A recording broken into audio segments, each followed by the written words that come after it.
இன்னைக்கு நம்ம ஓடோல purchase app பத்தி பார்க்க போறோம். பர்ச்சேஸ் ஆப் ஓப்பன் பண்ணிக்கோங்க. இன்ஸ்டால் பண்ணிட்டு,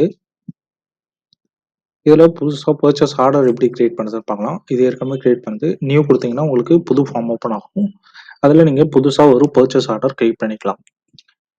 இப்ப ப்ராடக்ட் யார்கிட்ட இருந்து பை பண்ண போறோமோ அந்த வெண்டார செலக்ட் பண்ணணும். இது ஏற்கனவே கிரியேட் பண்ணி வச்சிருக்கேன் வெண்டார்ன்றதுனால நான் செலக்ட் பண்ண உடனே அது ஆட்டோமேட்டிக்கா செலக்ட் ஆயிடுது. அடுத்தது ஆர்டர் டெட்லைன் வந்து இன்னைக்கு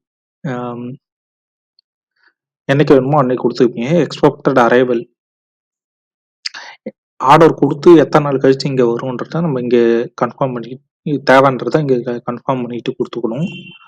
அடுத்து ப்ராடக்ட்ட ஆட் பண்ணணும்.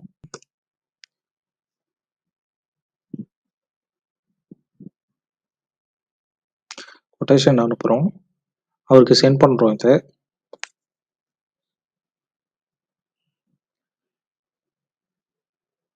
நம்ம செலக்ட் பண்ணி வச்சிருக்க வெண்டாருக்கு இந்த கொட்டேஷன் வந்து இப்ப சென்ட் ஆகுது. சென்ட் ஆனதுக்கப்புறம் அவர் கன்ஃபார்ம் பண்ணதுக்கப்புறம் நம்ம கன்ஃபார்ம் ஆர்டர் குடுத்துக்கலாம் இங்க.